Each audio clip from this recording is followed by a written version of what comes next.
Hi, my name's Johnny and this is the Part-Time Investor. So I'm about 2 months into my journey into investing when I had no idea about it 2 months ago, and now I have a very small idea about it now. I thought I'd do a review of any changes I've made since my last 1 month update. And yeah, see where we go from there. Okay, so currently I am 5.49% up. That's dropped recently. I've been up as much as about 15%. I think I can show you there.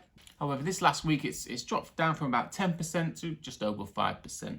Again, that's not too bad considering we're only 2 months in, and again 2 months ago I really had no idea what I'm doing. I still don't have much of an idea, but I'm picking it up as I go along.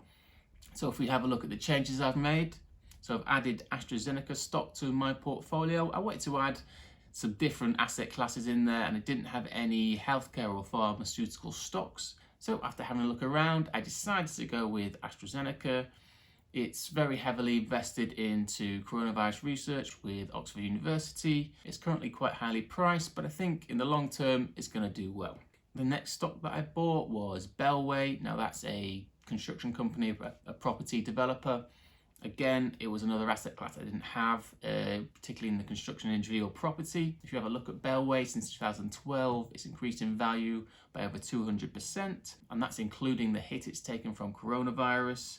I think there's still going to be a demand for property in the UK and new builds in the UK. We need about 100,000 properties every year to meet demand, and we're nowhere near that. If property values slump, that is going to impact them. But again, I'm buying for the long term, so currently I think this stock represents good value.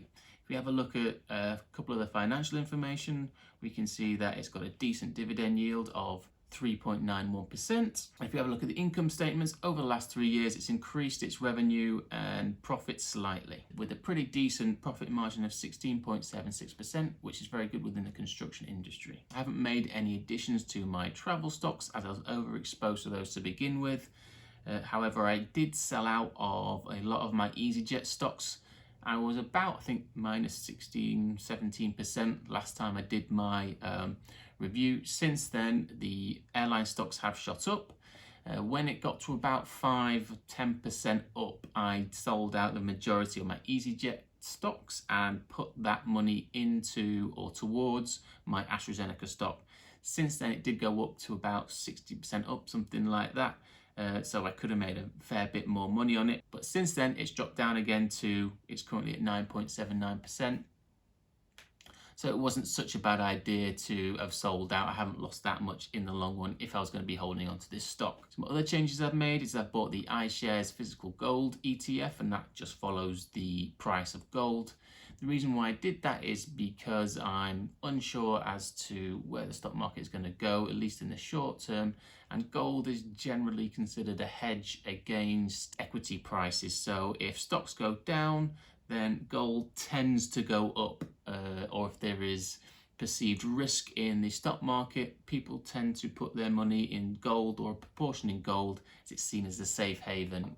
Investors like Warren Buffett don't like gold as it doesn't actually produce any value of its own. It just sits there and looks pretty. But given the volatility in the current market, it's not bad to have some hedges in there. So that's why I invested in the iShares Physical Gold ETF rather than going and looking at investing in large sums of actual gold that I'm going to store in a vault or in my house. I might do a video on the different options around investing in gold in the future, because I did a fair bit of research before I went into that ETF. Currently that's up 7.5%. As the stock market has dropped in the last week or two, the gold price has gone up, so that hedge has worked. Next one is iShares S&P 500 Information Technology ETF, and this is just a very tech focusing ETF that focuses on obviously the bigger technology companies in the S&P 500, very heavily weighted towards Microsoft, Apple, that kind of thing. This is really just a placeholder until I've decided which tech stocks I want to invest in. However, I've seen that currently on Trading 212, the NASDAQ 100 ETF is now available, which I hadn't seen before. I may sell out of that and buy into that NASDAQ 100, as the NASDAQ 100 has things like Amazon and that kind of thing, which this one doesn't, and it also pays dividends again, which this ETF doesn't. So a few pros and cons there, and I might well sell out of this one and buy into the NASDAQ 100, which again is very tech focused, until I've decided on maybe investing in an individual tech stock. I'm not sure if I had my FTSE Emerging Markets ETF 1 month ago. Again, that just gave me exposure to emerging markets, which I have no idea about, so I'm just going to keep putting money into that. Then we've got my Vanguard UK Gilt ETF, which is just invested in UK gilt bonds, and this is another hedge against a market downturn. This is more of a fixed income stream, which will give me dividends every month, and the price will really not fluctuate that much.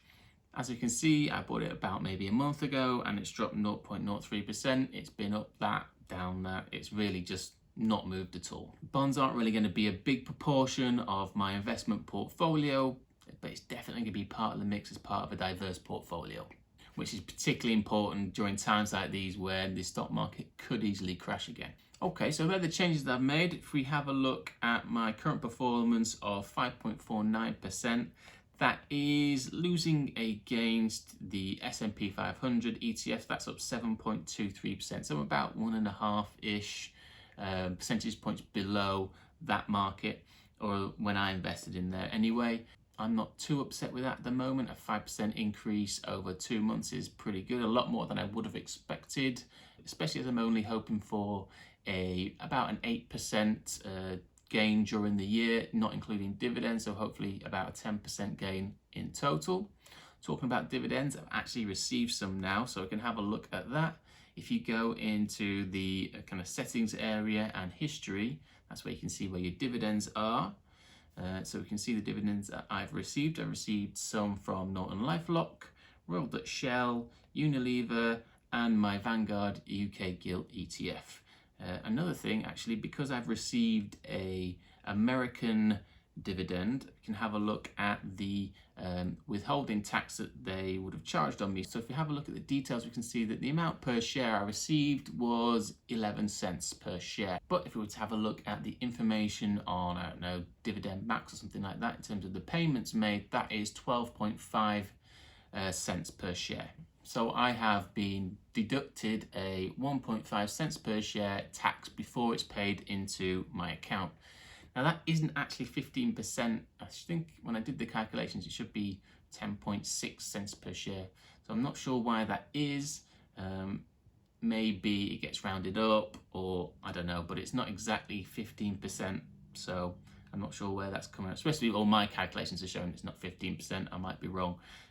So I'm not sure exactly why that is, but obviously I've received a slightly more than I thought I would have. So that's good. So 2 months in, I'm currently looking at a whopping £2.94 in dividends. So, you know, I could just about afford a small coffee, but all of these dividends will be reinvested and I won't be buying any coffee. So that's my update in a nutshell. If you enjoyed it, please like and subscribe. If you don't. If you are looking at setting up a Trading 212 account to invest yourself, first off, don't do anything that I say. I am a part-time beginner investor, as the name suggests. Go and do your own research. Anything, just use this as kind of a jumping off point. But if you are looking at setting up a Trading 212 account, you can use the link below. And if you invest as little as £1, you will get a free stock worth up to the value of £100. And I'll get that same free stock, so it helps me out too. So far so good. I am enjoying learning about investing and investigating different ETFs, different stocks, definitely making some mistakes along the way. But all in all, it's been a decent experience so far. We'll see how it goes towards the end of the year. I am looking to continue this for 1 full year, see how it goes, and then make my decision in terms of my further investment life from then on in. So that's it from me. See you later.